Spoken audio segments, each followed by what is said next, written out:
ሰላም እጅጉን የተወደዳችሁና የተከበራችሁ የአሁኑ ስፖርት አድማጭ ተመልካቾቻችን እንደምን ዋላችሁ። የዕለተ ሐሙስ የከሰዓት ስፖርታዊ መረጃዎችን ከአሁን ስፖርት በሰዓታችን ይዘን ቀርበናል። በዛሬው ዕለት በርካታ መረጃዎችን የምናጋራችሁ ነው የሚሆነው። በዩሮፓ ሊጉም ዛሬ ጨዋታዎች የሚደረጉ ይሆናል። በኮንፈረንስ ሊግም ተጠባቂ ጨዋታ ቼልሲ የሚያደርግ ይሆናል በስታንፎርድ ብሪጅ። እነዚህንም ጨዋታዎች በሰፊው የምንመለከት ነው የሚሆነው። በትላንትናው መረጃዎቻችን ያጋራናቸው መረጃዎች አሉ። እሱ ላይ ጨምረንም የምናቀርብ ነው የሚሆነው። የአውሮፓ ቻምፒየንስ ሊግ የመልስ ጨዋታዎች ትላንትና ተመልክተን ነበር። ከጨዋታው በኋላ የተሰጡ አስተያየቶችንም ነው በዛሬው ፕሮግራሞቻችን ይዘን እየቀረብ ነው። ከእናንተ የሚጠበቀው ሰብስክራይብ በማድረግ የቤተሰባችን አባል እንዲሆኑ እንጋብዛቸዋለን። ላይክ በማድረግ ደግሞ እንድታበረታቱን እንጠይቃቸዋለን። ሁሌም አዳዲስና ትኩስ ስፖርታዊ መረጃዎችን ለማግኘት አሁን ስፖርት ምርጫቸው ይሁን ነው የምንለው። እኛ ቀጥታ ወደ ፕሮግራሞቻችን አለፈን። ዴክላን ራይስ ምላሻችን በሜዳ ላይ ነበር ሲል ሀሳቡን ሰጥቷል። ከትላንትናው ጨዋታ በኋላ የመድፈኞቹ የመሀል ሜዳ ተጫዋች የሆነው ዴክላን ራይስ ከድሉ በኋላ በሰጠው አስተያየት ምላሽ የሰጠነው በሜዳ ላይ ነው ሲል ተደምጧል። ታሪካዊ ምሽት ነበር ሲል የበርነማውን ድል የገለጸ ሲሆን ዴክላን ራይስ ውጤቱን ስለመቀየር ብዙ ሲያወሩ ነበር፣ የኛ ምላሽ ግን በሜዳ ላይ ብቻ ነበር በማለት ሀሳቡንም ሰጥቷል። ሻምፒየንስ ሊጉን ማሸነፍ እንችላለንም ተብሏል። በደርሶ መልስ መርሃ ግብር የጨዋታው ኮከብ በመባል የተመረጠው ዴክላን ራይስ በአሰልጣኝ ሚኬል አርቴታ እምነት አለን ሲል ተናግሯል። ይህን ክለብ በቀጣይ ዓመታት ተአምር ይሰራል ሲል የገለጸው ዴክላን ራይስ በአሰልጣኝነት ሙሉ እምነት አለኝ ሲልም ሀሳቡን ሰጥቷል። ዴክላን ራይስ በመጨረሻም የአውሮፓ ሻምፒየንስ ሊጉን ማሸነፍ እንፈልጋለን በማለትም አስተያየቱንም ነው የሰጠው። ሚኬል አርቴታ የእግር ኳስ ዘመኔ ምርጡ ምሽት ነበር ሲል ከጨዋታው በኋላ ነው የተናገረው። የመድፈኞቹ አሰልጣኝ የሆነው ሚኬል አርቴታ ቡድናቸው ባስመዘገበው ውጤት ሊኮሮ እንደሚገባ ከጨዋታው በኋላ አስገንዝቧል። ምሽቱን የእግር ኳስ ዘመኔ ምርጡ ምሽት ሲል በማለት የገለጸው ሚኬል አርቴታ በዚህ መልኩ ሪያል ማድሪድን በማሸነፋችን ልንኮራ ይገባል ሲልም ሀሳቡን ሰጥቷል። ስለቀጣይ ተጋጣሚያችን ፒኤስጂ የተጠየቁት ሚኬል አርቴታ ከየትኛው ቡድን ጋር መፎካከር እንደምንችል በምሽቱ ጨዋታ አሳይተናልን በማለት ነው አጭር መልስ መስጠት እየቻሉት። ካርሎ አንቸሎቲ አርሰናል ዋንጫ እንደሚያነሳ ይፈልጋል ሲልም አሰልጣኝ ሚኬል አርቴታ ነው የተናገረው። የመድፈኞቹ አሰልጣኝ ሚኬል አርቴታ አሰልጣኝ ካርሎ አንቸሎቲ ከጨዋታው በኋላ እንዳበረታታቸው ገልጸዋል። አሰልጣኝ ካርሎ አንቸሎቲ አሁን አርሰናል ዋንጫውን እንዲያነሳ እፈልጋለሁ ብሎ ነግሮኛልም ሲል አስተያየታቸውን ሰጥተዋል። ካርሎ አንቸሎቲ በበኩላቸው አርሰናል ግማሽ ፍጻሜ መድረስ ይገባቸዋል፣ ከኛ እየተሻሉም ነበሩ ሲሉ ነው የተደመጡት። አስከፊው የእግር ኳስ መልክ የምናይበት ጊዜ ላይ ነን ሲሉ ተናግሯል። በደርሶ መልስ በአርሰናል የተረቱት ሎስ ብላንኮቹ ዋና አሰልጣኝ ካርሎ አንቸሎቲ አርሰናል ማሸነፋቸው ተገቢ ነው ሲሉ ነው የገለጸው። ቡድናቸው የተሻለውን ማድረግ የገለጹት አሰልጣኝ ካርሎ አንቸሎቲ ነገሮች መለወጥ ሳንችል ቀርተናል፣ አርሰናሎች ቀጣዩን ዙር ማለፍ እየገባቸውም ነበር ሲሉ ነው የተናገሩት። እግር ኳስ ሁለት ገጽ ባህሪያት አሉት በማለት የተገናገሩት አሰልጣኙ ላለፉት ዓመታት ያሳለፍናቸው የደስታ ጊዜያት አንዱ ሲሆን ሁለተኛው አስከፊው የእግር ኳስ መልክ የምናይበት ጊዜ ላይ ነንም ሲሉ ነው የተናገረው። ቡድናቸው ከሻምፒየንስ ሊግ ቢሰናበትም ካርሎ አንቸሎቲ አሁን ከላሊጋው እንዲሁም ደግሞ ከኮፓ ዴላሬም ለዓለም ክለቦች ዋንጫም እንደሚፋለሙ ነው እየገለጹ የሚገኙ። ስለ ቆይታቸው እየተጠየቁት አሰልጣኙ አላውቅም፣ ማንም ማወቅም አልፈለገም ሲል ነው ምላሻቸውን የሰጡት። ቡካዮ ሳካ ዋንጫውን ማሸነፍ እንፈልጋለን ብሏል። የመድፈኞቹ አንድ ግብ ያስቆጠረው ቡካዮ ሳካ ቡድናቸው ዋንጫ ማሸነፍ እንደሚችል ነው የገለጸው። የአውሮፓ ምርጡን ቡድን በሜዳችን እንዲሁም ደግሞ ከሜዳችን ውጪ ማሸነፍ እንደሚችል አሳይተናል ሲል ቡካዮ ሳካ የተናገረ ሲሆን አርሰናል የሻምፒየንስ ሊግ ዋንጫውን ማሸነፍ ይችላል የሚለው ቡካዮ ሳካ ይህንንም ማድረግ እፈልጋለሁ ሲል ነው የተናገረው። አሰልጣኝ ሚኬል አርቴታ ያለ ፔፕ ጋርዲዮላ እዚህ አልሆነም ነበርም ሲል ፔፕ ጋርዲዮላን አወድሷል። የአሰልጣኝ ሚኬል አርቴታ ያለ አሰልጣኝ ፔፕ ጋርዲዮላ አሁን ያለውበት አልሆነም በማለት ነው የተናገረው። ክብሩን አሰልጣኝ ፔፕ ጋርዲዮላ ይውሰድ ያሉት አሰልጣኝ ሚኬል አርቴታ ያለሱ አሁን ላይ ቦታ አላገኝም ነበር በማለት ነው የተናገሩት። ከፔፕ ጋርዲዮላ ጋር ዛሬ ጠዋት በስልክ አውርተን ነበር ያረጋገጡልኝ አሰልጣኝ ሚኬል አርቴታ እሱ አመስጋኝ ነኝ ሲሉ ነው የተደመጡት። ምክትል አሰልጣኝ ያደረገኝ እሱ ነው፣ እሱ አሪያዬ ነው፣ ዛሬ የተፈጠረው ነገር ሁሉ የተፈጠረው በሱ ምክንያት ነው ሲል ስለ ትናንትናው ጨዋታ ሀሳባቸውን ሰጥቷል። አርሰናሎች ለመከላከል ነበር የመጡት ሲል ሉካስ ቫስከስ ተናግሯል። ጨዋታውም ከባድ ነበር ሲል ነው የገለጸው። የሎስ ብላንኮቹ ተጫዋች እንዲሁም ደግሞ ካፒቴን የነበረው ሉካስ ቫስከስ ጨዋታው ባሰቡት መንገድ እንዳልነበር ከጨዋታው በኋላ ተናግሯል። ጨዋታው ከባድ ነበር ያለው ቫስከስ ጨዋታው ከቁጥጥራችን ውጪ አልነበረም፣ ሆኖም የምፈልገውን ማድረግ ሳንችል ቀርተናል ሲል የተናገረ ሲሆን ተጋጣሚያችን አርሰናል ለመከላከል ነው የመጡት፣ የመጀመሪያ አጋማሽ ምንም አላደረጉም ሲል የገለጹት ቫስከስ በሁለተኛው አጋማሽ የሚያሸነፉትን አጋጣሚ አግኝተዋል ሲልም ነው የተናገረው። ለሽንፈቱ የቡድን አባላት ኃላፊነት መውሰድ እንደሚገባቸው የገለጸው ቫስከስ ማድሪዳውያን ያለን ሁሉ በሜዳችን እንደምንሰጥ ያውቃሉ ሲል ለደጋፊዎቹ መልእክትም አስተላልፏል። ተላልቷል። ቱቦት ኮርቷ አርሰናል ከኛ እየተሻለም ነበር ሲል የሎስ ብላንኮቹ ግብ ጠባቂ ቱቦት ኮርቷ ተናግሯል። ብዙ ኳሶችን ሳናሻገር ነበር፣ ነገር ግን በዚህ አመት ሆሴሉ የለንም ያለው ኮርቷ በሚቀጥሉት ረገድ ከስኬታማ አልነበርንም፣ አርሰናል እየተሻለ ነበር ሲል ነው የተደመጠው። ከኛ በሚሻል ቡድን ነው የተሸነፍ ነው፣ ይህን መቀበል አለብን፣ አርሰናል የተደራጀ ቡድን ነው ሲል ቲቦት ኮርቷ ጨምሮም ተናግሯል። በአሰልጣኝ ካርሎ አንቸሎቲ ምንም ጥርጣሬ የለንም፣ እሱን እንደግፈዋለን ሲል ኮርቷም አያይዞም ነው የተናገረው። የኢንተር ሚላን ተጫዋች የሆነው ላውታሮ ማርቲኔዝ በድጋሚ ለፍጻሜ መድረስ እንፈልጋለን ሲል ተናግሯል። ኢንተር ሚላን ከባየር ሙኒክ አቻ በተለያዩበት ጨዋታ የጨዋታው ኮከብ የተባለው ላውታሮ ማርቲኔዝ ለፍጻሜ መድረስ እንደሚፈልጉ ነው የገለጸው። ማርቲኔዝ በንግግሩም በድጋሚ ለፍጻሜ የመድረስ ከፍተኛ ፍላጎት አለን ሲል ተናግሯል። አክሎም ሁልጊዜም ይህንን ጥንካሬያችን እናሳየንን ካሉበት የጨዋታ መደራረብ ጫና አንጻር ባሳየው ነገር በጣም ኮርቻለሁ ብሏል። ናፖሊ ተስፋ አልቆረጠም፣ በሶስት ውድድር የተለየ ነገር እያሳየን ነው፣ በትልቅ ደረጃ ላይ ነው የምንገኘውም ሲል ላውታሮ ማርቲኔዝ ከትላንትናው ጨዋታ በኋላ ሀሳቡን ሰጥቷል። በደርሶ መልስ ጨዋታ 2 ጎል ማስቆጠር የቻለው ላውታሮ ማርቲኔዝ ማንቸስተር ዩናይትድ አዲስ ግብ ጠባቂ የማስፈረም እንቅስቃሴው ቀጥሏል። የማንቸስተር ዩናይትድ የምልመላ ሂደት ዳይሬክተር ክሪስቶፈር ቬቬል ከኢንትራክት ፍራንክፈርት ዋና ስራ አስኪያጅ ጋር እንደተገናኙ እየተገለጸ ሲሆን ማርከስ ክሩሽ በሳምንት ላይ ውይይት ተደምጠው እንደነበር ነው የተገለጸው። ሁለቱ ክለቦች ለውይይት የተቀመጡት የጀርመኑ ክለብ ግብ ጠባቂ ካዋክ ሳንቶስ ዝውውር ላይ እንደሆነም ነው የተገለጸው። ማንቸስተር ዩናይትድ በ22 ዓመቱ ግብ ጠባቂ ላይ ከወራት በፊት አንስቶ ፍላጎት ማሳየቱ ሲገለጽ ሁኔታዎችን በቅርበት እየተከታተለ እንደሆነ ታማኙ ጋዜጣ ቢልድ አስነብቧል። ማንቸስተር ዩናይትድ የዩሮፓ ሊግ ዋንጫን ካሳካና ለቀጣዩ ዓመት የሻምፒየንስ ሊግ ውድድር ማለፍ ከቻለ 85.5 ሚሊዮን ፓውንድ ገቢ የሚያገኝ ይሆናል። ይህንም የሚያሳካ ከሆነ በሚቀጥለው የክረምት የዝውውር መስኮት ጥሩ እንቅስቃሴ ሊያደርግ እንደሚችልና ምናልባትም ለአሰልጣኝ ሩበን አሞሪም ጥሩ እድል ሊፈጥር ይችላል። ይህንም ተከትሎ ማንቸስተር ዩናይትድ በዚሁ የውድድር ላይ ለመቆየት እድሉን የሚሞክር እንደሆነ ነው እየተገለጸ የሚገኘው። ሩበን አሞሪም የራሱን ፍልስፍና ላይ ሞጠኝ ስለማለቱ ሀሳቡን ሰጥቷል። አንዳንድ ጊዜ ሰዎች የሚያዩት 3 ተከላካይ ማሰለፌን ብቻ ነው፣ እኔ ግን እንደዚህ ብዙ ነገሮችን ለመቋቋም እየሞከርኩ ነው ያለሁት ሲል ሀሳቡን ሰጥቷል። ጫና የምፈጥርበት ፕሬስ የምናደርግበት መንገድ ለመቀየርና አሁን ካሉን ተጫዋቾች ጋር ለመላመድ እየሞከርኩ ነው፣ በቃ ለመሞከር ነው ጊዜ እየለንም ሲል የገለጸ ሲሆን አሰልጣኝ ሩበን አሞሪም በዚህ የውድድር ዓመት ላሉን ጥቂት አዎንታዊ ነገሮች ሌኒ ዩሮ እየተሻሻለ ያለበት መንገድ ለኛ በጣም አስፈላጊ ነው። ገና በ18 ዓመታቸው መጥተው በዚህ ቡድን እየተጫወቱ ያሉ እንደና አይደን ሃይቨን ያሉ ተጫዋቾች አሉን። ወደፊት የተሻለ እንደሚሆኑ የሚረዱ ጥያቄዎች እንዲሁም ደግሞ ተጫዋቾች መጠን ኑሯቸው እርግጥ ነው። እውነቱን እነጋገር ከተባለ የሊግ ደረጃችን ማሻሻል እንፈልጋለን፣ ነገር ግን አንዱን መምረጥ ቢኖርብን ዋንጫዎችን ማለትም ዩሮፓ ሊጉን ማሸነፍ ይኖርብናል። ይህንን ነገር ለማሳካትም እንሰራለን ሲል አሰልጣኙ ተናግሯል። ሩበን አሞሪም በቀጣዩ ሲዝን አላማ ምንድነው ተብለው ሲጠይቅ የመጀመሪያ የሊግ ጨዋታን ማሸነፍ ነው የምፈልገው ሲል በቅድሚያም ተናግሯል። ማንቸስተር ዩናይትድ ወደ ጀርመን ተጉዞ ተጫዋቾችን ተመልክቷል። የማንቸስተር ዩናይትድ የመልማይ ኃላፊ የሆነው ክሪስቶፈር ቬቬል ባለፈው ሳምንት ወደ ጀርመን ተጉዞም ነበር። ክሪስቶፈር ቬቬል በጀርመን ቆይታው ሊጉ ከተጀመረ 29ኛ ሳምንት ላይ ያስቆጠረውን የጀርመን ቡንደስሊጋ ጨዋታዎችን ለማየትም ታድሞ ነበር። ስቱትጋርት ከቨርደር ብሬመን ጋር እንዲሁም ደግሞ አርቢ ሌፕዚግ ከወልፍስበርግ ጋር ያደረጉትን ጨዋታ መመልከትም ችሏል። ክሪስቶፈር ቬቬል በአርቢ ሌፕዚግ የሚገኙትን ወጣት ድንቅ ተሰጥኦ ተስፋ ያላቸውን ተጫዋቾች በቅርበት ለመመልከት ፈልጎም ነበር። እናም ስሎቫኒያውን የ21 ዓመት ወጣት የመሃል አጥቂ የሆነው ቤንጃሚን ሴስኮ በቅርበት እየተከታተለው እንደሆነ ነው ቢልድ እያስነበበው።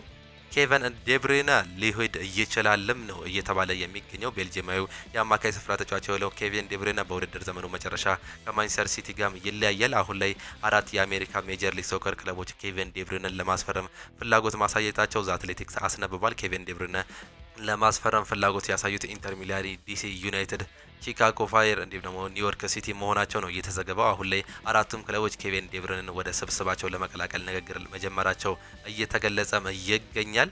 ኔይማር ጁኒየር በድጋሚ ጉዳት አጋጠመው። ብራዚላዊ የሳንቶስ የመስመር ተጫዋች የሆነው ኔይማር ጁኒየር በትላንትናው ዕለት በድጋሚ አዲስ ጉዳት እንዳጋጠመው ተገልጿል። ኔይማር ትላንት ሌሊት ክለቡ ሳንቶስ የሊግ ጨዋታውን ባሸነፈበት ጨዋታ በመጀመሪያ አጋማሽ ተቀይሮ ለመውጣትም ተገዷል። በተደጋጋሚ ጉዳቶች ምክንያት ሲቸገር የቆየው ኔይማር ጁኒየር አሁንም የጡንቻ ጉዳት እንዳጋጠመው ነው የተገለጸው። ወደ ክለብ መረጃዎቻችን ስናልፍ ቅድሚያ ማንቸስተር ዩናይትድን እናገኛለን። አሰልጣኝ ሩበን አሞሪም ግብ ጠባቂ ለማስፈረም እንመለከታለን ሲሉ ሀሳባቸውን ሰጥቷል። የማንቸስተር ዩናይትድ ዋና አሰልጣኝ የሆኑት ሩበን አሞሪም ቡድናቸው ክረምት ላይ ግብ ጠባቂ ለማስፈረም ይመለከታልን ብሏል። ሩበን አሞሪም ምን አሉ የሚለውን ስንመለከት ስህተት የሚሰራ ኦናና ብቻ አይደለም፣ እኔም ጥሩ እየሰራው አይደለም፣ ነገር ግን ለቡድኑ ትክክለኛውን አሰልጣኝ ነኝ ብዬ አስባለሁ ሲሉ ሀሳባቸውን ሰጥቷል። በሁሉም የሜዳ ክፍል ቡድኑን ማጠናከር ያስፈልጋል፣ ግብ ጠባቂም እንደዛው እንመለከታለን ብሏል። ከኦናና ጋር መስራት እንችላለን፣ እሱ በኢንተር ሚላን ግብ ጠባቂ መሆኑ አረጋግጧል ሲሉ የተደመጡ ሲሆን የክለቡ የክረምት የዝውውር መስኮት በሚቀርብበት በጀት ላይ የተመሰረተ መሆኑን ያነሱት አሰልጣኝ ሩበን አሞሪም ሻምፒየንስ ሊግ መሳተፍ ሁሉንም ይቀይራል ሲሉም ነው ሀሳባቸውን እየሰጡት። በትላንት ዕለት አንድሬ ኦናናም ወደ ልምምድ መመለሱ በትላንት ዕለት ታውቋል። የማንቸስተር ዩናይትድ ቁጥር 1 ግብ ጠባቂ የሆነው አንድሬ ኦናና ቡድኑ ከሊዮን ጋር በሚያደርገው ጨዋታ ላይ ሊሳተፍ እንደሚችል ነው የተገለጸው። በሌላ በኩል ማቲያስ ደሊት እንዲሁም ደግሞ አይደን ሄቨን ባጋጠማቸው ጉዳት ምክንያት እንዳልተሳተፉም ተገልጿል። ለሳምንታት ከሜዳ ርቆ የቆየው ኮትዲቫሪያው የፊት መስመር ተጫዋች አማድ ዲያሎ በበኩሉ በልምምድ ላይ መስራት ነው የቻለው። ጆሹዋ ዚርክዚ ከውድድር አመቱ ውጪ ሆኗል። ኒውዚላንዳዊው የፊት መስመር ተጫዋች የሆነው ጆሹዋ ዚርክዚ ባጋጠመው ጉዳት ምክንያት ለረጅም ጊዜ ከሜዳ እንደሚርቅ አሰልጣኝ ሩበን አሞሪም አረጋግጧል።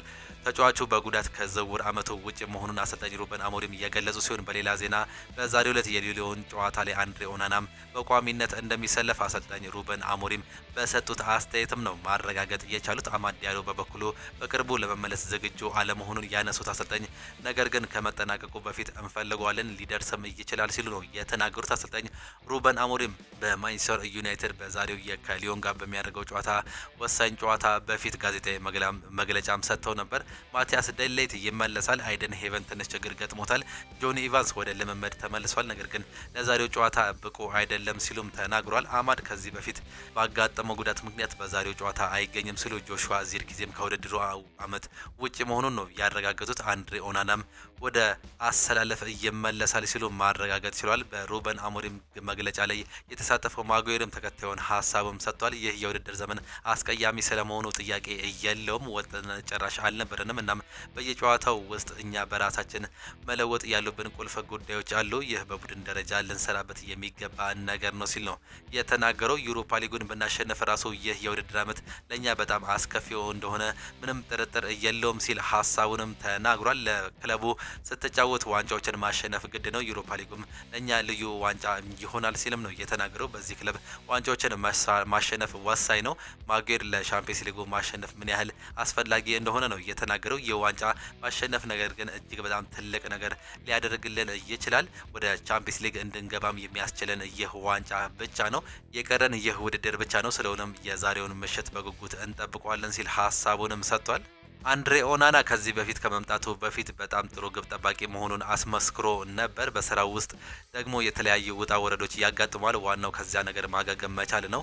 እሱ ትልቅ ስብዕና ያለው ተጫዋች እንደሆነ እናውቃለን። በአሁኑ ሰዓት ላይ ሁሉም ጣታቸውን እሱ ላይ እየቀሰሩ እንዲሁም ደግሞ እየተቃወሙ እንደሆነ ሊሰማው ይችላል። ማጉዌር በትኩረት እየሰራ ስለመሆኑ እንዲሁም ደግሞ ትችቶችን ስለመጋፈጡ ሲናገር ሁሉም ነገር ለማለት ይችላል በስራ ላይ ማተኮር ነው። በየቀኑ ስራ ለማሻሻል እንዲሁም የተሻሉ ነገሮችን ለማድረግ መሞከር አለብን፣ ማድረግ የምችለው ነገር ብቻ ነው ማድረግ እያቸለብም ሲል ተናግሯል። አክሎም ዛሬ ምሽት ሌላ ጨዋታ ነው፣ እናም ለራስ የምችለውን ሁሉ ማድረግ አለብን፣ የማድረገውን ነገር ሁሉ ማስተካከል አለብን፣ ለጨዋታው ብቁ መሆንም አለብን ሲል ተናግሯል።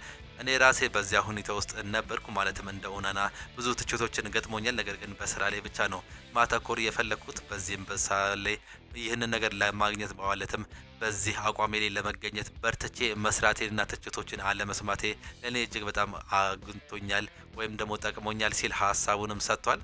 ማርከስ ራሽፎርድ ወደ ስፔን ክለብ መሄድም ይመርጣል። እንግሊዛዊው የ27 ዓመት የግራ መስመር ተጫዋች የሆነው ማርከስ ራሽፎርድ በክረምት የዝውውር መስኮት ስፔኑ ኃያል ክለብ ባርሴሎና መሄድ ይፈልጋል ሲል መረጃዎች እየወጡ ይገኛሉ። የፈረንሳዩ ኃያል ክለብ ፓሪስ ሰን ዠርሜን ለረጅም ጊዜ የማርከስ ራሽፎርድ ፈላጊ መሆኑ ይታወቃል ሲል አሌክስ ክሮክ አስነብቧል። ከሩበን አሞሪም ጋር ዳግም አንድ ላይ የመስራት እድላቸው ጠባብ መሆኑም ነው በዚህው የተገለጸው። አሌክስ ክሮክ ፖርቹጋላዊ አሰልጣኝ ሩበን አሞሪም በማንቸስተር ዩናይትድ ቤት እንግሊዛዊውን የግራ መስመር ተጫዋች ማርከስ ራሽፎርድን በድጋሚ የማሰልጠን እድሉ አነስተኛ ነው ሲል ተናግሯል። ሩበን አሞሪም እንዲሁም ደግሞ ማርከስ ራሽፎርድ እንደገና አንድ ላይ የመስራት እድላቸው ዝቅተኛ ነው። ፖርቹጋላዊ አሰልጣኝ ሩበን አሞሪም ማርከስ ራሽፎርድ ወደ ቪላ ካመራ በኋላ በሚያሳየው ጥሩ እንቅስቃሴ በታላላቅ የአውሮፓ ክለቦች እይታ እንዲሁም ደግሞ ፍላጎት ውስጥ ይገባል ተብለው ተስፋ እንደሚያደርጉም እንዲሁም ደግሞ ጥሩ ገንዘብ እንደሚያመጣላቸውም ያምናሉ። ማንቸስተር ዩናይትድ ግብ ጠባቂ አላቸው። አንድሬ ኦናና ምርጥ ግብ ጠባቂ እንደሆነ ግልጽ ነው። ዩናይትዶች በዛሬው ጨዋታ ያላቸውን ሁሉ ሜዳ ላይ እንደሚሰጡ እጠብቃለሁ። ለሩበን አሞሪም ይህ ወሳኝ ጨዋታ ነው። ሆኖም እኛም የዛሬውን ጨዋታ ለማሸነፍ ከፍተኛ ተነሳሽነት አለን ሲል የሊዮን አሰልጣኝ የሆነው ፓውሎ ፎንሴካ ተናግሯል። ማንቸስተር ዩናይትድ በእንግሊዝ ታሪክ ስቴዲየም ላይ ወላጅ አባት ከዚህ የመጫወት እድል በማግኘት እድለኛ ነኝ ሲል የሊዮን ተጫዋች የሆነው ቶሊሶ ሀሳቡንም ሰጥቷል።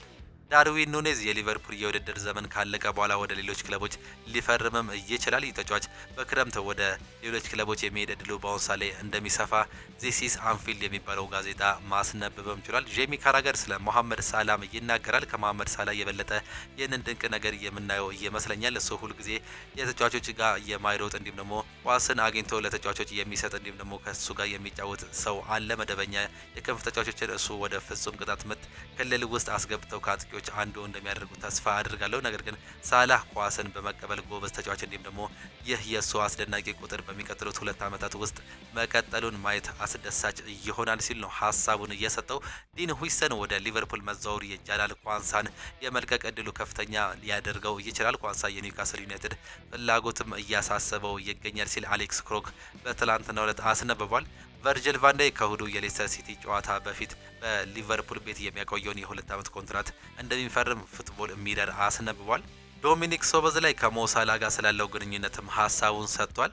እርስ በርስ የጠበቀ ግንኙነት አለን። ከእርሱ ጋር መጫወት ምን አይነት ስሜት እንዳለው ለመግለጽ በጣም ከባድ ነው። ከ2 ዓመት በፊት በሌፕዚግ በቡንደስሊጋ እየተጫወትኩ ነበር። አሁን ላይ ዓለም ላይ ካለው ምርጥ ቡድኖች ውስጥ አንዱ ውስጥ እገኛለሁ። ይህ ማለት የማይታመን ተሞክሮ ነው ሲል ሀሳቡን ገልጿል። ሪያል ማድሪዶች ኮንትራቱ ሊያልቅ በጣም የሚፈልጉትን የነፃ ወኪሎች መካከል አንዱ የሆነውን መሐመድ ሳላን የማስፈረም ፍላጎት ነበረው። እንዲሁም ደግሞ ቅድመ ሁኔታዎች ከተመቻቸው እርምጃ ለመውሰድ አስፈላጊውን ጥናት ግምገማ ሲያደርግም ነበር። ነገር ግን ለሪያል ማድሪድ ሳላህ ተወካይ እንዲህ አይነት ዝውውር ሊኖር እንደሚችል የሚጠቁም ምንም አይነት ምልክት ማበረታቻ አለማግኘታቸውን ተከትሎ ዝምታን እንደመረጡ ነው በትላንትናው ዕለት የተነበበው። ቤኔፊካ ጃኦ ፌሊክስን በውሰት ለማስፈረም ይፈልጋል። እናም ግቡን ቢያንስ እስከ ሰኔ መጀመሪያ ድረስ እንዲጠናቀቅ እንዲሁም ደግሞ ሩይ ኮስታ በክለቦች የዓለም ዋንጫ በአጥቂው ላይ መተማመንም ይፈልጋል ሲል መረጃዎች እየወጡ ይገኛሉ። አልናስር ሞይሰስ ካይሴዶን በክረምት ኢላማ አድርጓል። ነገር ግን ከ100 ሚሊዮን ፓውንድ በላይ እንደሚያወጣ ይጠበቅበታል ሲል ማይክ ክሪክ አስነብቧል። ማንቸስተር ዩናይትድ እንዲሁም ደግሞ ቼልሲ በዚህ የክረምት የዝውውር መስኮት የኤሲ ሚላኑን ግብ ጠባቂ የሆነውን ማይክ ሚጋንን ለማስፈረም እድል እየተፈጠረበት ከሆነ ምናልባት እነዚህ ሁለቱ ክለቦች የበረኛ ቦታቸውን ለማጠናከር እንደሚፈልጉት በሁለቱ ቦታ ላይ ፉክክር እንደሚኖር ነው እየተገለጸ የሚገኘው። ቼልሲ ሬናቶ ቬጋን 20 ሚሊዮን ዩሮ የሚያቀርብ ቢገኝ በክረምቱ ለመሸጥ ፍላጎት እንዳለው ስፖርት አስነብቧል። ማሎ ጉስቶ በእቅዳችን ላይ ብቻ ማተኮር አለብን። በቡድኑ ውስጥ ብዙ ባህሪያት አለው። እርግጠኛ ነኝ ዓለማችን ላይ እንደምናሳካ እንዲሁም ደግሞ ይህን ለማድረግ የምንችለውን ሁሉ እናደርጋለን። የቬጋ የወደፊት እጣ ፈንታ እርግጠኛ አይደለም። ቬጋ በውሰት ለጁቬንቱስ ቢሆንም ቼልሲዎች ለሽያጭ ሊያቀርቡት ይችላሉ እንደሆነ በአሁኑ ሰዓት ላይ በበርካቶች እየተገለጸ ነው የሚገኘው። ማንቸስተር ሲቲ ፍሎሪያን ዊርትዝን ከባየር ሊቨርኩሰን በ150 ሚሊዮን ዩሮ ለመግዛት ዝግጁ ናቸው። እናም ለተጫዋቹ በአመት 25 ሚሊዮን ደሞዝ ለመክፈልም ፈቃደኞች እንደሆኑ እየተገለጸ ይገኛል። ፔፕ ጋርዲዮላ ዊርትዝን በማንቸስተር ሲቲ ስርዓት ውስጥ እንዴት እንደሚስማማ እንዲሁም ደግሞ ኬቪን ዴብሩይንን እንዴት እንደሚተካ አስረድቶታል። ቢልድ ስፖርት እንደዘገበው የፍሎሪያን ዊርትዝ አባት ልጁ ወደ ባየር ሙኒክ እንዲዘዋወርም ይመርጣል ሲል መረጃዎች እየወጡ ይገኛሉ። ኤደርሰን እንዲሁም ደግሞ ስቴቨን ኦርቴጋ ባለፈው ክረምት ማንቸስተር ሲቲን ለመልቀቅ እያሰቡ ነበር። ስኮት ካርሰን በቅርቡ 40 ዓመት ይሆናል። ስለዚህም ክለቡ በዝውውር መስኮት ላይ ግብ ጠባቂ ለመፈለግ እንደሚወጣ ጆይ ባርሌም አስነብቧል። የአውሮፓ ቻምፒየንስ ሊግ የመልስ ጨዋታዎች ተደርገው ተጠናቀዋል። በዛሬው ዕለት ደግሞ የአውሮፓ ዩሮፓ ሊግ እንዲሁም ደግሞ በኮንፈረንስ ሊግ የሚደረጉ ጨዋታዎች አሉ። አጠቃላይ 8 ጨዋታዎች የሚደረጉ ሲሆን በኮንፈረንስ ሊጉ 4 እንዲሁም ደግሞ በዩሮፓ ሊጉ 4 ጨዋታዎች የሚደረጉ ይሆናል። ከተጠባቂ ጨዋታዎች መካከል ቼልሲ በሜዳውና በደጋፊዎች ፊት በኮንፈረንስ ሊጉ ከሊጋ ዋርዛዋ ጋር የሚያደርገው ተጠባቂ ጨዋታ አለ። ሌላው በኮንፈረንስ ሊግ 4 ጨዋታዎች ይደረጋሉ። በተለይም በኦልድ ትራፎርድ የሚደረገው የማንቸስተር ዩናይትድ እና የኦሎምፒክ ሊዮን ጨዋታ እጅግ በጣም ተጠባቂ ነው የሚያደርገው። ሌሎችም ተጠባቂ ጨዋታዎች አሉ። ቶተናም ከሜዳቸው ውጪ ወደ ጀርመን አቅንተው ከኢንትራንክ ፍራንክፈርት ጋር ይጫወታሉ። ላዚዮ ከቦዶ ግሊመንት እንዲሁም ደግሞ አትሌቲኮ ቢልባኦ ከሬንጀርስ ጋር የሚያደርጉት የመልስ ተጠባቂ ጨዋታዎች አሉ። እነዚህን ጨዋታዎች በሰፊው እንመልከታቸው። በዩሮፓ ሊጉ የሚደረጉት አራቱም ጨዋታ ምሽት 4 ሰዓት ላይ የሚጀምሩ ይሆናል። ላዚዮ ከቦዶ ግሊመንት ጋር የሚያደርጉት ጨዋታ ስንመለከት ላዚዮ በሜዳውና በደጋፊዎች ፊት ነው ይህንን ጨዋታ የሚያደርገው። ከሜዳቸው ውጪ ባደረጉት ጨዋታ ቦዶ ግሊመንቶች በሜዳቸው 2-0 ላዚዮችን መቅጣት ችለው ነበር። ዛሬ ደግሞ በላዚዮ ሜዳ በጣሊያን የሚደረግ ጨዋታ ነው። ይህም ጨዋታ እጅግ በጣም ተጠባቂ ያደርገዋል። አሰልጣኝ ማርኮ ባሮኒ በዛሬው ጨዋታ ላይ እናሸንፋለን፣ ወደ ግማሽ ፍጻሜውም እንገባለን ሲሉ መናገርም ችሏል። እነዚህ ሁለቱ ክለቦች በታሪካቸው አንድ ኤግዝ ብቻ ነው መገናኘት የቻሉት። እሱም የመጀመሪያው ዙር ጨዋታ ነበር። በቦዶ ግሊመንት ሜዳ በተደረገ ጨዋታ 2-0 በሆነ ውጤት አሸንፈው መመለስ ችለው ነበር። ዛሬ ደግሞ በሜዳቸውና በደጋፊዎች ፊት ላዚዮች የሚጫወቱ ይሆናል። 2-0 አግሪጌት እየጀመሩ ነው እንግዲህ የዛሬው ጨዋታ የሚቀጥለው። እንዲሁ ደግሞ የነዚህ የመጨረሻ ስታቲክሳቸውን ስንመለከት ላዚዮ ካለፉት የመጨረሻ 5 ጨዋታዎች አንድ ጨዋታ ብቻ ነው ማሸነፍ የቻሉት። በሁለቱ ተሸንፈው በሁለቱ አቻ መውጣት ችሏል። ቦዶ ግሊመንቶች ደግሞ እጅግ በጣም ጥሩ ስታቲክስ ላይ የሚገኙ ሲሆን ተከታታይ 5 እና 6 ጨዋታዎችን ማሸነፍም ችሏል። እስካሁን ተከታታይ 7 ጨዋታዎች ያልተሸነፈ ክለብ መሆኑን ቦዶ ግሊመንት ስታቲክሳቸው ያሳያል። ዛሬም ላዚዮች እንግዲህ በሜዳቸውና በደጋፊዎች ፊት ከባድ ግጥሚያን የሚያደርጉም ነው የሚሆኑት። የዛሬው ተጠባቂ ጨዋታም እንግዲህ ምሽት 4 ሰዓት ላይ የሚጀምር ይሆናል። ሌላኛው የኢንትራንክ ፍራንክፈርትና የቶተናም ሆትስፐር ጨዋታ ነው። እነዚህ ሁለቱ ጨዋታዎች እንግዲህ በጀርመን የሚደረግ ጨዋታ ነው። በእንግሊዝ በተደረገ ጨዋታ አንዳቻ በሆነ ውጤት አጠናቀው ነበር። በመጀመሪያው ዙር ጨዋታ አሰልጣኝ አንጌ ፖስቴኮግሉ እጅግ በጣም አሳዛኝ ውጤት ሲሉ የመጀመሪያውን ጨዋታ ገልጸውት እንደነበር እናስታውሳለን። ምንም እንኳን በመጀመሪያው በ6ኛው ደቂቃ ላይ ሁጎ ኤኪቲኬ በርካቶች በእንግሊዝ ፕሪሚየር ሊግ የሚፈልጉት በተለይም እና አርሰናል እና ሊቨርፑል የሚፈልጉት ይህ ተጫዋች በዛኛው ጨዋታ ላይ አስቆጥሮ ነበር። ከዛ በ26ኛው ደቂቃ ላይ ፔድሮ ፖሮ አቻ ማድረግ ቻለ። ጨዋታውን በዛው ተጠናቁ ነበር የመጀመሪያው ጨዋታ መጠናቀቅ እየቻለው። ዛሬ ደግሞ በሁለተኛው ዙር ጨዋታ የምንመለከት ይሆናል። በዛ ጨዋታ ላይ በርካታ ሙከራዎችን አድርገው ነበር ቶተናም ሆትስፐር በሜዳቸውና በደጋፊዎች ፊት 6 ኦን ታርጌት ወይም ደግሞ ኢላማቸውን እየጠበቁ ሙከራዎችን ቢያደርጉም አንድ ጎል ብቻ ነው በፔድሮ ፖሮ በ26ኛው ደቂቃ ላይ ጎል ማግኘት እየቻሉት። ከዛ ምንም አይነት ጎሎችን ማምረት አልቻሉም። ዛሬ ደግሞ ከሜዳቸው ውጪ ወደ ጀርመን አቅንተው ከባዱን ጨዋታ ከኢንትራንክ ፍራንክፈርት ጋር የሚያደርጉም ይሆናል። ኢንትራንክ ፍራንክፈርት ምንም እንኳን በላሊጋው ላይ ከባድ ጊዜ እያሳለፈ ቢገኝም በአሁኑ ሰዓት ላይ በዩሮፓ ሊግ ጥሩ ደረጃ ላይ ነው የሚገኘው። ዛሬም ጨዋታ ተጠባቂ ያደርጓል። እነዚህ ሁለቱ ክለቦች በታሪካቸው 5 ጊዜ እየተገናኙ ሲሆን ሁለቱን ቶተናም ሆትስፐር ሁለቱን አቻ አንዱ ደግሞ ኢንትራንክ ፍራንክፈርት ነው ማሸነፍ የቻለው። እሱንም በሜዳውና በደጋፊዎች ፊት ነው ኢንትራንክ ፍራንክፈርት ማሸነፍም የቻለው። ቶተናም ከሜዳቸው ውጪ ኢንትራንክ ፍራንክፈርትን አሸንፈውም አያውቁም። ይህም እንግዲህ ለቶተናም ከባዱን ጊዜ ሊያመጣባቸው እንደሚችልና የዛሬውም ጨዋታ ሊከብድባቸው እንደሚችል ካሁኑ እየተገለጸ ይገኛል። በዚህ ጨዋታ ላይ አምበሉ ሰን ሆንግሚን ላይገኝ እንደሚችል እየተገለጸ ይገኛል። ኬቨን ዳንሶም ተከላካዩም ይህም ተጫዋች በዛሬው ጨዋታ ላይ እንደማይገኝ ነው እየተገለጸ የሚገኘው። የሰን ሆንግሚን አለመኖር ምናልባት አሰልጣኝ አንጌ ፖስቴኮግሉ ከባድ ጊዜ ነው ወይም ደግሞ ጨዋታን ሊያደርግባቸው ይችላል። ጎል አምራቸው ሰን ሆንግሚን በዛሬው ጨዋታ ላይ የማይገኝ ተጫዋች መሆኑ ነው ካሁኑ እየተገለጸ የሚገኘው። ይህን ጨዋታ ለማሸነፍ ሁለቱም ካሁኑ እንግዲህ እርስ በርስ እየተጎሻሸሙም ይገኛሉ። የመጨረሻ 5 ጨዋታቸውን ስንመለከት ኢንትራንክ ፍራንክፈርት ካለፉት 5 ጨዋታዎች ሁለቱን አሸንፎ ሁለቱን ተሸንፎ አንዱን አቻ መውጣት ችሏል። ቶተናሞችን ደግሞ ስንመለከት በ3ቱ የተሸነፉ ሲሆን አንዱን አሸንፈው አንዱን አቻ መውጣት ችሏል። አቻ የወጡበት በዩሮፓ ሊጉ በዚሁ እንግዲህ በሜዳቸውና በደጋፊዎች ፊት ከኢንትራንክ ፍራንክፈርት ጋር አንድ አቻ የወጡበት ጨዋታ ነው።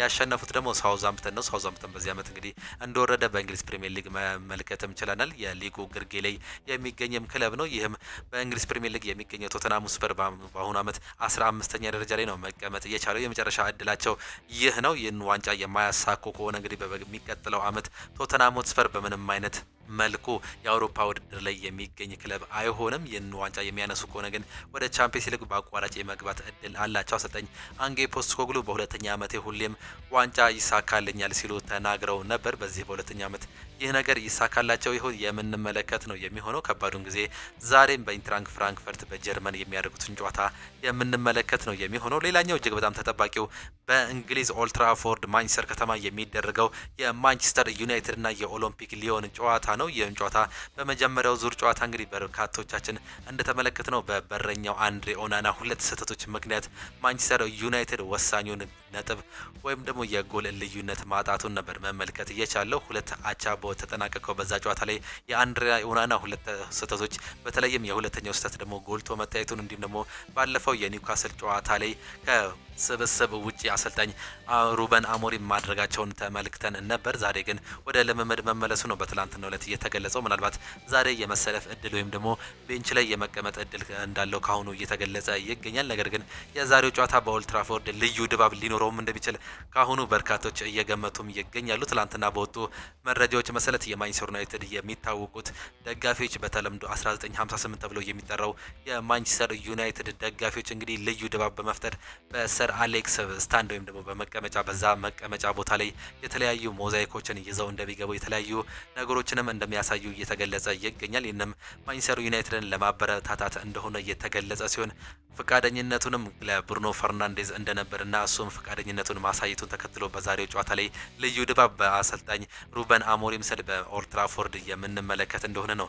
በደጋፊዎቹ እየተገለጸ የሚገኘው። እነዚህ ሁለቱ ክለቦች ስድስቴ በታሪካቸው እየተገናኙ ሲሆን ሶስቱን አቻ ሶስቱን ደግሞ ማንቸስተር ዩናይትድ ማሸነፍም ችሏል። ሊዮን በታሪኩ ማንቸስተር ዩናይትድን አሸንፎ አያውቅም። የመጨረሻ 5 ተከታታይ ጨዋታዎችን ስንመለከት በኦሎምፒክ ሊዮን ሜዳ የተደረጉትን ሁለት ጨዋታዎች አቻ የተጠናቀቀ ሲሆን በማንቸስተር ዩናይትድ በዚሁ በኦልድ ትራፎርድ ስቴዲየም የተደረጉትን ጨዋታዎች ደግሞ ስንመለከት ሶስቱንም ማንቸስተር ዩናይትድ ከሶስቱ ማሸነፍ ችሏል። ሁለቱን 1-0 አንዱን ደግሞ በ2-1 ውጤት ነው ማሸነፍ የቻሉት። በቅርብ የተጫወቱት እንግዲህ ፍሬንድሊ ነው በማንቸስተር ዩናይትድ ስቴዲየም በተደረገ ጨዋታ 1-0 ማሸነፍ ችሎ ነበር በ2023። ከዛ በፊት በቻምፒየንስ ሊጉ በ2008 ነው በማንቸስተር ዩናይትድ ስቴዲየም በኦልድ ትራፎርድ በተደረገ ጨዋታ 1-0 ማሸነፍም ችለው የነበረው ማንቸስተር ዩናይትዶች በዛም ጨዋታ ብቸኛውን ጎል በአሁን ሰዓት ላይ ለአል ናስር እየተጫወተ የሚገኘው የ5 ጊዜ ባላንዶር አሸናፊ የሆነው ክርስቲያኖ ሮናልዶ ነበር ማስቆጠርም የቻለው። ዛሬ ደግሞ ማን ያሸንፋል ማን ያስቆጠራል የሚለው በበርካቶች እየተጠበቀ ነው የሚገኘው። አሰልጣኝ ሩበን አሞሪም በዚህ ዓመት እንግዲህ ከባድ ጊዜን እያሳልፉ ይገኛሉ። በአመቱ አጋማሽ ይህንን ክለብ ቢረከቡም እስካሁን ድረስ ለውጥን ማምጣት አልቻሉም። ተጫዋቾቻቸውም የእነሱን አጫወት እንግዲህ መልመድ አልቻሉም። አሰልጣኙም ይህንን አጫወቴን አልቀይርም ሲሉ ነው መናገር እየቻሉት። ይህንንም እንግዲህ በዛሬው ጨዋታ ላይ አሸንፈው ያልፉ ይሆን ወይስ ይህንን ዋንጫ በማጣት እንግዲህ ለቀጣይ ዓመት እጅግ በጣም ከባዱን የአውሮፓ ውድድር የሚያጡ ይሆናል የሚለውን የምንመለከት ይሆናል። ፓውሎ ፎንሴካም ሊዮንን እየመሩ እንግዲህ ወደ ፍጻሜው ለመሄድ የሚያደርጉት ሌላኛው ተጠባቂ ጨዋታ መሆኑ ነው እየተገለጸ የሚገኘው። የመጨረሻ ጨዋታቸውን ስንመለከት ማንቸስተር ዩናይትድ ካለፉት አጠቃላይ 5 ጨዋታዎች አንድ ጨዋታ ብቻ ነው ማሸነፍ የቻለው። ተከታታይ 4 ጨዋታዎችን ማሸነፍ አልቻለም። በሁለቱ አቻ ሲለይ በሁለቱ እንደተሸነፈ ተመልክተናል። በኦሎምፒክ ሊዮን በኩል ስንመለከት ደግሞ 3ቱን አሸንፈው አንዱን አቻ ወጥተው አንዱን ደግሞ መሸነፋቸውን ስታቲክሳቸው ያሳያል። በዛሬው ጨዋታ ላይ በማንቸስተር ዩናይትድ የማይገኙ በርካታ ተጫዋቾች አሉ። ጆን ኤቫንስ ልምምድ እንደሰራ እየተነገረ ይገኛል። ማቲያስ ደሊት ግን በዛሬው ጨዋታ ላይ እንደማይገኝ ነው አሰልጣኝ ሩበን አሞሪም ማረጋገጥ እየቻሉት። ሊሳንድሮ ማርቲኔዝ እንደማይገኝ የታወቀ ጉዳይ ነው። ጆሹዋ ዚርክዚም ያለፈው ጨዋታ ላይ እንግዲህ ተቀይሮ መውጣቱን ተከትሎ ይህ ተጫዋች በዚህ ዓመት የመጫወት እድሉ እንዳከተመለት ነው በበርካቶች እየተገለጸ የሚገኘው። የሃምስትሪንግ ጉዳት ያጋጠመው ይህ ኔዘርላንዳዊ ተጫዋች በአሁኑ ሰዓት ላይ በማንቸስተር ዩናይትድ በዚህ ዓመት የመታየት እድሉም ጠባብ መሆኑና በዚህ ጨዋታ ላይም እንደማይገኝ ተገልጿል። አማድ ዲያሎ ሌላኛው ተጫዋች ነው። ምንም እንኳን ልምምድ ቢጀምርም በግሉ በአሁኑ ሰዓት ላይ ወደ ቲም መመለሱ ነው እየተገለጸ የሚገኘው። ነገር ግን በዛሬው ጨዋታ ላይ አይገኝም ሲሉ እየተገለጸ ይገኛል። ቶቢ ኮይለርም በዛሬው ጨዋታ ላይ የማይገኝ ሌላኛው ተጫዋች መሆኑ ነው እየተገለጸ የሚገኘው። ጆኒ ኤቫንስ እንዲሁም ደግሞ እና ሉክ ሾው በዛሬው ጨዋታ ላይ ግን የመሰለፍ እድል ሊኖራቸው እንደሚችል እየተገለጸ ይገኛል። በአሰላለፍ በኩል ካሁኑ እየተገመቱ የሚገኙ ተጫዋቾች አሉ። በበረኛ ቦታ ላይ የማንቸስተር ዩናይትድ ሁለተኛ በረኛ የሆነው ቱርካዊው በረኛ አልታይ ባይንደር ዛሬም ሌላኛውን እድል በአሰልጣኝ ሩበን አሞሪም ስር ይሰጠዋል ተብሎ ቅድሚያ ግምት እየተሰጠው ይገኛል። ምንም እንኳን አንድሬ ኦናና ወደ ልምምድ ቦታ ቢመለስም ሁለተኛውን ቅጣት እንግዲህ ዛሬም በቤንች ቦታ ላይ ይጀምራል ተብሎ ካሁኑ እየተገመተም ይገኛል። ያለፈው ጨዋታ ላይ እንዳልተጫወተ ተመልክተናል። በተከላካይ ስፍራ ላይ ሌኒ ዮሮ ቪክተር ሊንድሎፍ እንዲሁም ደግሞ ኑሴር ማዝራዊ ይሰለፋሉ ተብሎ እንደሚጠበቅ ነው እየተገለጸ የሚገኘው። ምናልባት በቪክተር ሊንድሎፍ ቦታ ደግሞ ሃሪ ማጉዌር የመሰለፍ እድል ሊኖረው ይችላል። በአማካይ ቦታ ላይ ማኑኤል ኡጋርቴ እንዲሁም ደግሞ ብሩኖ ፈርናንዴዝ ወይም ደግሞ ካርሎስ ካሴሚሮ የመሰለፍ እድል ይኖራቸዋል። በእርግጥ ባለፈው ጨዋታ ላይ በደብል ፒቮት ካርሎስ ካሴሚሮ እንዲሁም ደግሞ ማኑኤል ኡጋርቴን ማሰለፋቸው በበርካቶች እየተተቸ ይገኛል። ይህ ቲም ዲፌንሲቭ እየሆነ ነው የሚገኘው። ይህም ለሊዮኖች እድል እየተሰጠ እንዲሁም ደግሞ ፍሪ እያደረጋቸው ይገኛል የሚሉ በርካቶች ግምታቸውን እንዲሁም ደግሞ ትችታቸውን አቅርበው ነበር። ከነዚህ ውስጥም አንዱ የኦሎምፒክ ሊዮን ተጫዋች የሆነው ሪያን ቸርኪ ይህንን ማንቸስተር ዩናይትድ በሜዳችን በመጫወታችን እንግዲህ ፈርተውናል ሲሉ ሀሳቡን ሰጥቶ ነበር። በዛሬው ጨዋታ ላይ ምናልባትም ማኑኤል ኡጋርቴንና ብሩኖ ፈርናንዴዝን ሊያጣምሩበት የሚችሉበትም እድል እንዳለ እየተገለጸ ነው የሚገኙት። በክንፍ ቦታ ላይ ዲያጎ ዳሎ እንዲሁም ደግሞ ፓትሪክ ዶርጎ የመሰለፍ እድል ይኖራቸዋል በዊንግ ቦታ ላይ። ከዛ በኋላ አሌሃንድሮ ጋርናቾንና ሜሰን ማውንትን እንዲሁም ደግሞ በአጥቂ ቦታ ላይ ደግሞ ራስመስ ሆይሉንድን አሰልፈው ይገባሉ ተብሎ እየተገመተም ነው የሚገኘው። ከጉዳት በኋላ ተመልሶ እስካሁን ቤስ 11 ውስጥ መግባት ያልቻለው ሜሰን ማውንት በዛሬው ጨዋታ ላይ ምንም እንኳን እስካሁን ድረስ ባይጫወትም በዛሬው ጨዋታ ላይ እንግዲህ የ10 ቁጥር ቦታን የማግኘት እድል እንዳለው ነው ካሁኑ እየተገለጸ የሚገኘው። የዛሬው ጨዋታዎች በርካቶች እየገመቱም ይገኛሉ። እናንተም ግምታችሁን ልታስቀምጡልን ትችላላችሁ። የተወደዳችሁና የተከበራችሁ አድማጮቻችን አትሌቲክ ቢልባኦ ከሬንጀርስ ሌላኛው ተጠባቂ ጨዋታ ነው።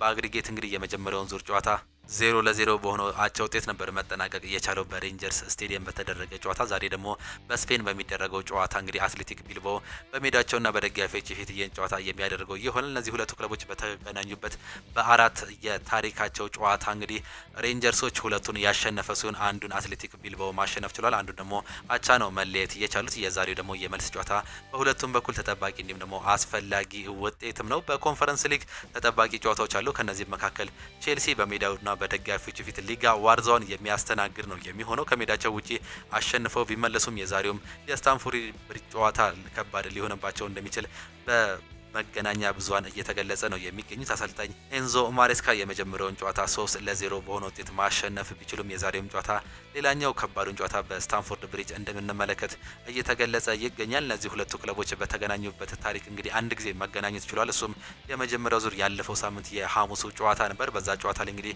ኖኒ ማዱኬ 2 ጎሎችን ማስቆጠር መቻሉ እንዲሁም ደግሞ የመጀመሪያ በታሪኩ ለራሱ ለቼልሲ ማስቆጠር የቻለው ጆርጅን ተመልክተን ነበር። ዛሬም እንግዲህ እነዚህ ተጫዋቾች ተሰልፈው የመግባት እድላቸው ሰፊ እንደሆነ ካሁኑ እየተገለጸ ነው የሚገኘው። የዛሬው የኮንፈረንስ ሊግ ጨዋታም ይህንን ነው የሚመስሉት።